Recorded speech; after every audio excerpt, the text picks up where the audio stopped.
Kalian pernah naik kereta malam sendirian, tapi merasa seperti ada yang ikut duduk di belakang kalian? Cerita ini tentang seorang pria yang tanpa sadar naik ke gerbong yang seharusnya tidak ada. Dan sejak malam itu, hidupnya tidak pernah sama lagi. Karena yang turun dari kereta mungkin bukan lagi dirinya. Siapkan kopi dan teh terbaik kamu. Dan jangan lupa untuk memakai handset. Ayo kita dengar sama-sama. Selamat menikmati ceritanya.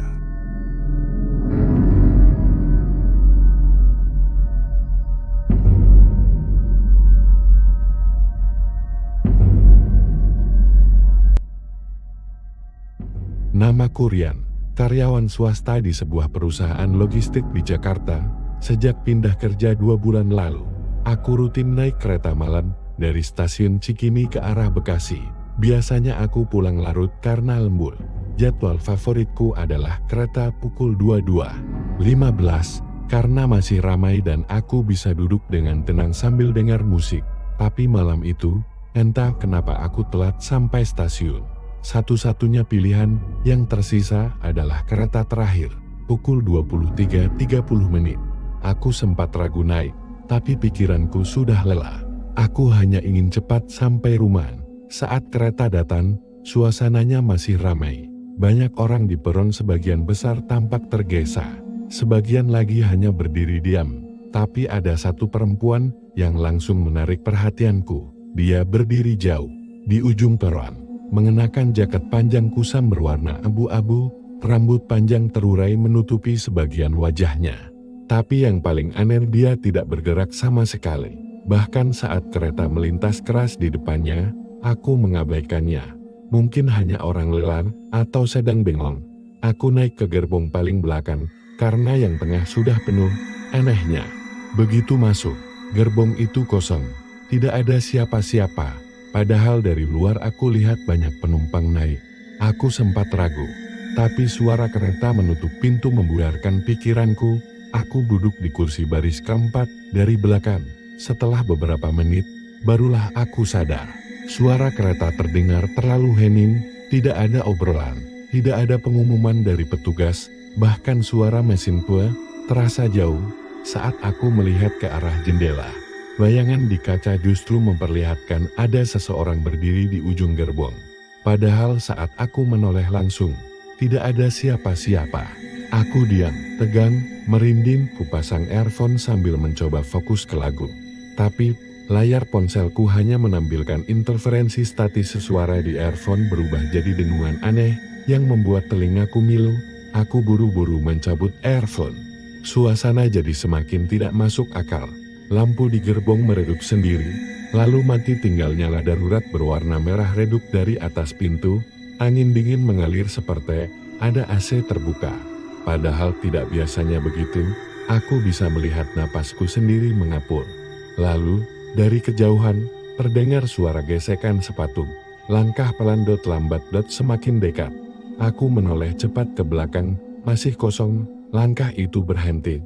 Tiba-tiba, aku mendengar suara napas berat tepat di belakang kursiku.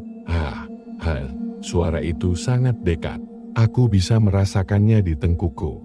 Perlahan, aku menoleh ke belakang. Kosong di UT, tidak ada siapa-siapa. Tapi kursi belakangku basah. Ada bekas air seperti tetesan dari rambut. Dan bau amis, bukan amis darat. Tapi seperti bau rambut basah membusuk. Aku berdiri, panik, berusaha berjalan ke depan gerbong. Tapi saat aku berjalan, seluruh kursi yang kulewati mulai terduduk satu persatu. Seperti ada orang tak kasat mata yang mulai memenuhi gerbong itu. Aku nyaris pingsan saat aku sampai di pintu antar gerbong. Pintu itu tidak bisa dibuka. Kutekan tombolnya berkali-kali, tak ada respons. Kaca jendela di pintu memantulkan sosokku yang pucat. Tapi, ada bayangan lain di belakangku. Perempuan itu. Perempuan yang kulihat di peron. Tapi wajahnya sekarang terlihat jelas. Hancur, kulitnya terkelupas seperti luka bakar. Sebelah matanya kosong, hitam dan menganga. Mulutnya robek hingga ke pipi. Ia berdiri mematung di belakangku dan tersenyum perlahan. Aku teriak sekeras mungkin, tapi tidak ada suara keluar. Kereta terus melaju, dan aku merasa dunia di dalam gerbong ini bukan lagi dunia manusia. Aku tidak tahu berapa lama aku berdiri gemetar di depan pintu antar gerbong itu. Waktu seolah berhenti, tapi suara roda kereta yang menderu di rel terus menghantam telingaku, membuat kepalaku berdenging. Kupalingkan kepala perlahan. Perempuan itu masih ada, tapi kini lebih dekat. Dia berdiri tepat di lorong tengah. Tubuhnya sedikit membungkuk. Rambut hitam panjangnya menjuntai ke lantai, meneteskan air, bukan air biasa, tapi hitam pekat seperti oli, menetes dari ujung rambutnya, membuat lantai licin dan menghitam. Bajunya robek seperti habis terbakar, kulitnya melapuh, matanya hanya satu, yang kiri bolong seperti luka bor, yang kanan memelototiku. Senyumnya makin lebar, bibirnya sobek sampai ke pipi, giginya hitam seperti arang. Aku terdorong ke pintu, nafasku memburu, tanganku menekan-nekan tombol buka gerbong tetap tak berfungsi. Lalu, dia mulai berjalan, langkahnya berat, seret, bunyi sendal usam yang tertarik di lantai beradu, dengan suara langkahnya yang tak sinkron. CS.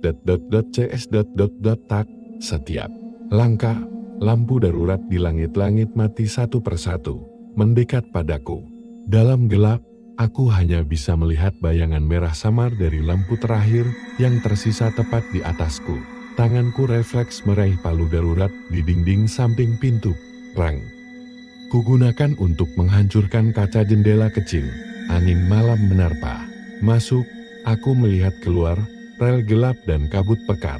Tapi kereta ini tidak bergerak. Aku menoleh ke bawah. Rodanya diam, tapi suara menderu masih terdengar. Ini bukan dunia nyata. Aku balik badan, bersiap menghadapi makhluk itu. Tapi gerbong kosong, hilang, semua jejak lenyap. Tak ada basa, tak ada lampu padam. Semua kembali seperti semula. Bahkan pintu gerbong kini terbuka otomatis tanpa aku tekan. Aku masuk ke gerbong berikutnya, dan untuk pertama kalinya ada penumpang. Mereka duduk normal, main HP, ngobrol pelan, seperti tidak terjadi apa-apa. Aku mendekat ke salah satu pria paruh baya yang duduk di dekat jendela. "Pak, tadi di gerbong belakang, Bapak lihat apa?" Tanyaku panik. Pria itu menatapku. "Kosong, gerbong belakang kosong, Mas, sudah setahun dikosongin, pernah ada yang..." Dia berhenti, matanya memicing menatapku, lalu mengalihkan pandangan. "Masnya tadi naik dari mana ya?" Aku bingung. "Stasiun Cikini, gerbong belakang." Baris keempat. Pria itu menoleh cepat, tangannya mencengkeram lengan jaketku. "Baris keempat." Aku mengangguk pelan, wajahnya berubah pucat. Dia langsung berdiri dan memanggil kondektur. Beberapa penumpang mulai menatap ke arahku. Ada yang berbisik. Aku mendengar potongan kalimat. "Baris keempat lagi. Masih ada yang duduk di sana?" 3 orang mati. Tahun lalu, aku mencoba menjauh, tapi kondektur tiba. Seorang pria muda dengan seragam biru tua. Ia menatapku lekat. "Mas naik dari gerbong berapa?" "Belakang," jawabku. Ia menghela napas. "Mas, gerbong belakang itu sudah tidak digunakan sejak insiden." "Insiden apa?" tanyaku. Dia mendekat, berbisik. 3 jenazah ditemukan duduk membusuk di baris keempat gerbong itu. Tak ada yang tahu kapan mereka naik, tak ada tiket, tak ada data. Tapi kamera rekam, sosok mereka duduk diam, dan satu perempuan yang tak pernah terlihat naik, terus berdiri di belakang mereka. Suasana gerbong jadi hening, dan aku hanya bisa membeku. Aku mengeluarkan HP dan membuka kamera depan, ingin melihat wajahku sendiri, mencoba memastikan aku masih hidup, masih nyata. Tapi wajahku buram, terdistorsi, dan di belakangku, pantulan kaca memperlihatkan perempuan itu berdiri di lorong belagi. Aku turun dari kereta dengan langkah tergesa. Wajah para penumpang menatapku aneh, seolah mereka tahu sesuatu yang tidak ku ketahui. Di peron, aku menoleh ke belakang. Kereta itu sudah hilang. Tak ada bunyi klakson, tak ada cahaya merah menjauh. Seperti lenyap begitu saja di balik kabut malam. Aku pulang ke kosan dengan langkah berat. Malam itu aku tidak bisa tidur. Setiap kali memejamkan mata, bayangan perempuan itu selalu muncul, terdiam, menatap, mendekat. Pagi harinya, aku nekat izin sakit, kupikir ini hanya mimpi buruk. Tapi siang harinya, teror itu berlanjut. Saat sedang menyalakan air untuk mandi, air shower berubah jadi hitam pekat, bau busuk menyengat. Aku menjerit dan menutup keran. Tapi dari saluran air muncul rambut panjang terjulur keluar, menggeliat seperti ular, menjulur ke kakiku. Aku lompat keluar dari kamar mandi. Tubuhku menggigil, dan saat aku bercermin pantulan wajahku tidak ikut bergerak. Ia tetap menatap lurus saat aku menunduk. Ia tersenyum saat aku ketakutan. Aku langsung memecahkan cermin. Siangnya, aku mencoba bicara dengan teman kantor, Dimas, berharap sedikit masuk akal bisa membantu. Bro, lu yakin tadi naik gerbong belakang? Tanyanya setelah mendengar ceritaku. Astaga, itu kereta rutin Bekasi yang pernah viral dulu. Katanya ada gerbong iblis di gerbong belakang. Aku diam. Dimas melanjutkan, pelan, sambil membuka postingan lama dari forum gelap yang ia simpan. Gerbong itu, katanya kadang muncul di dunia nyata saat seseorang sedang terpuruk secara mental. Kalau kamu masuk ke dalamnya, kamu bisa terperangkap. Bukan secara fisik, tapi jiwamu akan ikut tertinggal. Dan perempuan itu disebut penumpang lapis keempat. Ia tidak naik dari stasiun manapun, ia muncul dari antara batas dunia. Ia mencari pengganti. Aku tertawa miris. Maksud lu, gua bakal mati? Dimas menatapku lama. Bukan mati, bro, lu bakal hidup. Tapi bukan sebagai diri lu sendiri, dan yang orang lihat dari luar nanti, bukan lagi Rian. Malam harinya aku terbangun jam 2.13 pagi, pintu kamar kosan terbuka sendiri. Angin dingin menyusup masuk, dan di ujung lorong kamar kosan, ada gerbong kereta, lengkap dengan lorong sempitnya. Seolah ada stasiun tua yang menyatu dengan kosanku. Aku tak bisa bergerak, kaki seperti berat terikat. Tubuhku melangkah sendiri, masuk ke dalam gerbong itu, dan dia sudah di sana, perempuan itu. Duduk di baris keempat, tempat yang sama denganku malam itu. Ia tak menatapku, ia hanya duduk memandangi jendela. Bibirnya bergerak perlahan, seperti membaca sesuatu. Di tangan kirinya, ada jam tangan milikku yang hilang sejak 2 malam lalu. Aku mundur, tapi lorong gerbong sudah hilang, yang ada hanya deretan baris kursi yang terus berulang. Setiap kali aku menoleh ke belakang, hanya ada diriku sendiri. Duduk berulang kali, wajah pucat, mata kosong. Setiap kursi yang kulewati, ada versi diriku semakin busuk, semakin gelap, sampai aku sadar aku tidak sedang berjalan. Aku sedang melihat masa depanku sendiri. Satu persatu versi aku mulai menoleh. Senyum mereka semua sama senyum si perempuan. Aku berlari, menerobos pintu gerbong. Tapi pintu itu hanya mengarah ke satu gerbong lain. Sama gelap laudara. Bau rambut gosong, aku menjerit, dan suara perempuan itu terdengar lagi, tepat di samping telingaku. Kamu sudah duduk di sana, Rian. Tak ada yang turun dari sini, kecuali aku. Aku terbangun, tapi bukan di kamarku. Aku kembali duduk di baris keempat gerbong belakang. Tangan dan kakiku bisa digerakkan, tapi tubuhku berat. Seperti tenggelam dalam lumpur. Tak kasat mata, suara roda kereta berdecit panjang, tapi tak ada perhentian, tidak ada peron, tidak ada penumpang lain, hanya aku. Dan dia, perempuan itu, kini duduk tepat di seberangku. Wajahnya berubah-ubah, kadang rusak dan mengelupas, kadang seperti ibu-ibu biasa, kadang seperti gadis SMA, tapi mata kanan bolong itu selalu sama. Aku tahu kamu ingin keluar, katanya pelan. Apa kamu tahu, ini bukan pertama kalinya kita bertemu? Aku mengernyit, lalu ia berdiri. Dan saat itu seolah kereta ini adalah bioskop raksasa. Seluruh jendela berubah jadi layar, menayangkan adegan masa kecilku. Aku terdiam, itu rumah lama kami. Ayah, ibu, dan aku yang masih kecil. Tapi ada satu detail yang tak pernah kuingat. Sebelumnya, di pojok rumah, Ada seorang gadis kecil duduk membelakangiku, rambutnya panjang. Ia memandangi foto keluarga kami dengan wajah iri. "Aku dulu tinggal di sebelah rumahmu," katanya. "Saat itu aku ingin main, tapi kamu dan teman-temanmu malah lempari aku pakai petasan. Aku luka bakar, seluruh tubuhku melepur, dan malam itu aku meninggal." Aku tercekat, ingatan itu samar, tapi perlahan kembali.